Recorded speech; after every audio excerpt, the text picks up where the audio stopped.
Welcome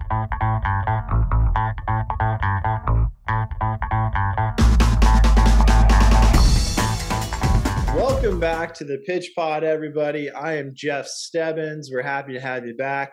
With me, as always, my trusty co-host, Joe Janner. Joe, how you doing this evening? I'm doing all right. I'm happy to say that I'm reporting from Philadelphia this evening, and so it's a little bit different setting, but I'm glad to be here as always on the Pitch Pod. Absolutely. You want to take a moment and kind of fill them in on what you're doing and where you're at? Yes, I'm here in Philadelphia, Pennsylvania to attend the United Soccer Coaches Convention. Looked at it as a great opportunity to visit a city here and get around and meet people, some from the past, some new people, and get around and see what's happening in the world of soccer in the United States. Nice. Yeah, I love Philadelphia. And you know this, I told you. It's hard to beat a good Philly cheesesteak, and you got the Rocky Stairs. So that's great. Definitely envious of you. But so here we are. We're back. It's been a little while, but our last game that we reviewed was a La Liga match, Barcelona, Atletico Madrid. And it was an interesting match, kind of not quite what we expected. There was some physical altercations, especially at the end, resulting in a couple of cards.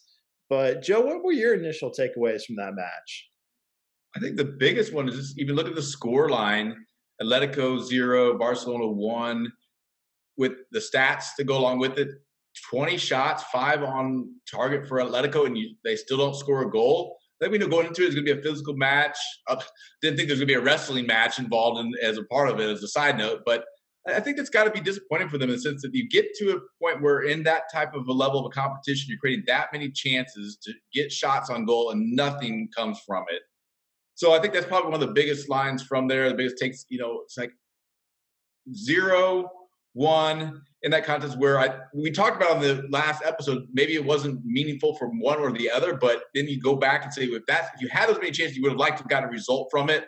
So I think it's got to be disappointing for Atletico.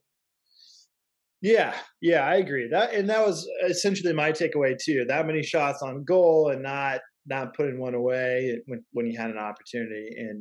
And yeah, I'm still kind of trying to wrap my head around the wrestling match at the end, which apparently Torres got a red card for, and so he wasn't allowed to play today. But the good thing for Barcelona is Lewandowski is back, and he actually had a pretty nice goal today. I don't know, did you have I know you're busy there with meetings and meeting people in the soccer world, but did you have a chance to catch that game? It was a pretty fun match.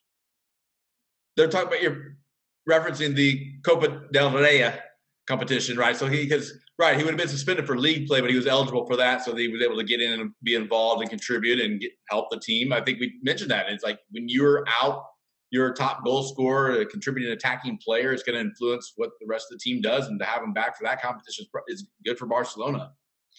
Yeah, they looked good. There's a penalty, and Barcelona ended up taking it. But yeah, they definitely look like a much different team when Lewandowski's up top, and it was fun to watch that. I did enjoy that game actually quite a bit more with him up there and seeing some stuff happen. But looking ahead, the game that we're choosing to focus on, this is also a game that is going to be fun, and people probably have some strong feelings on which side they're going to root for. But we're looking at Manchester United versus Manchester City. And at this point, Man United is given a 23% chance likelihood of winning. There's a 52% chance likelihood of Manchester City winning, and that's sitting at a 25% likelihood of a draw, which, right away, when you consider that it's the number 2 team in the league, Manchester City, going against the number 4 team in the league, both quality teams, both with a lot of star power. I mean, I don't know. Right away, it seems like a lot of people are just assuming that Manchester City is going to have this in the bag. And considering it's a home game and, how both teams are playing relatively well, to me, I don't know what you're thinking, Joe, but to me, those projections, those percentages seem a bit lopsided. What do you think about that? And I think we talked about this initially. I want to look at those numbers and just put out there maybe the line of not enough respect for Manchester United team, especially at home. I mean, they're fourth. They're with 35 points. It's only a 4-point differential between the two sides. And the way that they played, the way they performed in recent fixtures, I know not outside of the league, but also in cup games. I mean, you have to think that they have a better chance than what those numbers project. And so I think I like to see how those numbers are calculated in the sense that I do favor Manchester United a little bit more in that sense that they should be able to perform and get a result out of this. Yeah, it's a home game for Manchester United. They've been playing really well. Again, they're fourth in the league, and so it's going to be a fun match. I think it's going to be pretty close, and that's what my prediction is going to show as well. But Manchester United, being the fact that even though they're at a home game, they're still, given a much smaller likelihood of winning this game. And they are ranked below Manchester City, so I guess you could say they're the underdogs, even though it's a home match. So if you're coaching Manchester City, or I'm sorry, if you're coaching Manchester United, and you have this powerhouse of De Bruyne, Haaland, Phil Foden, if you coming in and you're in your backyard, what's your game plan? Obviously you want to contain possession of the ball. You want to keep it away from Haaland as much as possible. But, outside of that, what's your game plan? Because we know Manchester City is so aggressive and so dangerous on the offensive side of the ball. So, how do you kind of take that on from a manager's perspective? So I think that a lot of the training that would go into preparing for a match like this would be on the organization of the defense when not in possession and making sure that all those players that you have out there are ready to understand what that attacking opposition for Manchester City is going to look like, prepare for it, plan for it, and look for those moments when you can win the ball and play in the counter. I think that you have a structure and a system. Maybe creativity is a buzzword in the sense of how the players in that squad have been used. And so I don't want to maybe ask for a flawless performance, but I think that's in some sense was going to take. So maybe it's a Manchester United team that is playing at a level of concentration, focus, and determination to limit and or neutralize whatever Manchester City will be doing in the attack. That makes sense. Yeah, I can definitely see that being the focus for training leading up into this match. It's just focus, creativity. We know that they're going to be a threat when it comes to scoring. So how are we going to put the ball in the back of the net? So that makes complete sense to me. Do you think that the Manchester United fan base? I mean, obviously, I'm sure Man City is going to show up for that. It's a big rivalry match, but how much of an impact is it to have it be a home game? How much of an advantage is that for Manchester United? I think you might say that it's everything. If this were the reverse fixture and Manchester City was hosting Manchester United, I might be looking at this match completely different. But the time that they've had off with the league, with different contests and different competitions, their fan base has got to be excited about this opportunity to really show the legitimacy of where they stand within this league. Fourth place with 35 points with this competition, with where this league is right now, there's nothing to look aside from. I think it's respectable. That's what my point was being. I don't know that the probabilities and the numbers we've looked at this has really shown the respect for what Manchester United brings to this competition and will present a challenge, absolutely, for a Manchester City side, whether that Haaland is there. I mean, again, does he score one? Does he score two? I don't know. But then it's going to take a performance from Manchester United. It's going to go above and beyond that. And it says, again, I don't know if the buzzword is flawless, but I think that their concentration and focus has to be absolute. Yeah, if Man U pulls this off, it's going to obviously increase their rankings in the league and put them in a good position to compete throughout the rest of the season, obviously.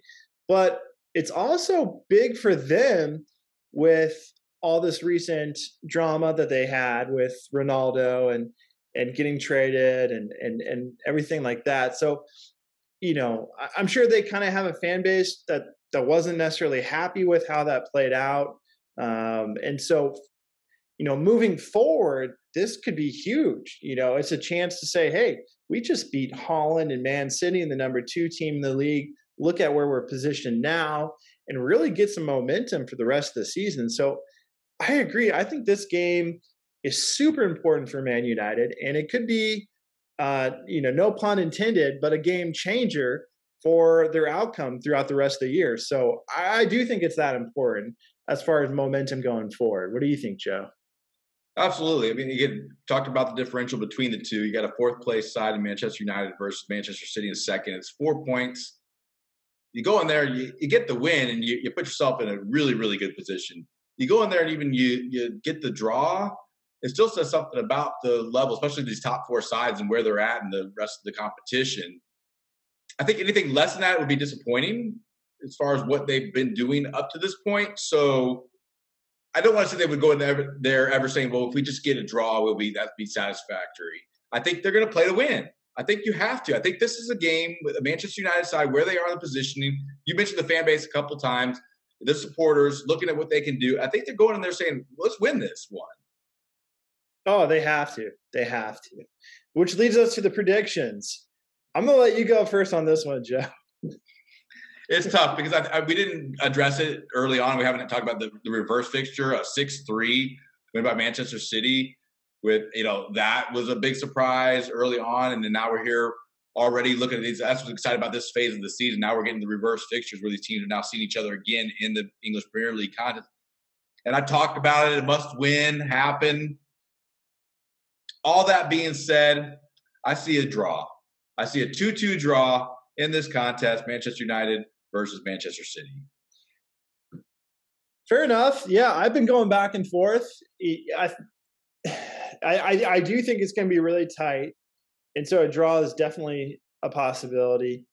I think we're going to see a match that's not just a 1-0 kind of match, 1-0 match. I don't think it's going to be that low scoring. Both of these teams can score, so it's going to be a fight. But I'm going to go with Man City because, again, I just can't go against them with the kind of talent they have at this point in the season.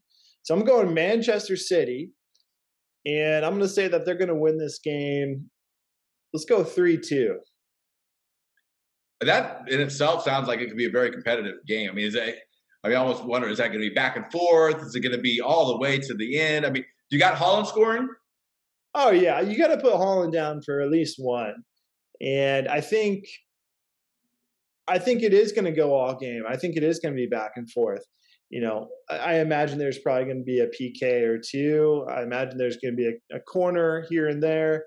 Haaland's always dangerous sitting up front with his height and using his body and his awareness. So I got to have Haaland at least scoring one in this match. I'd be shocked if he didn't.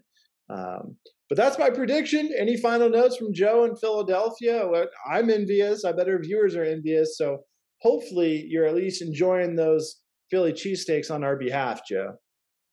Yes, on the behalf of Pitch Pod, I am enjoying a Philly cheesesteak. It is on the itinerary for sure. I'm not leaving here without doing so. And then looking forward to this upcoming match and seeing where we stand in our next episode. So thanks again for having me. Absolutely. Absolutely. Thank you, everyone, for watching. Please like, subscribe, tell your friends, tell your families if you like our content. We're going to continue bringing you good stuff throughout the remainder of the season.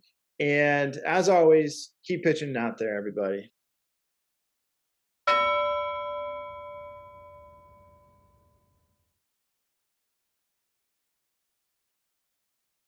In a game, the round ball, round posts, anything can happen.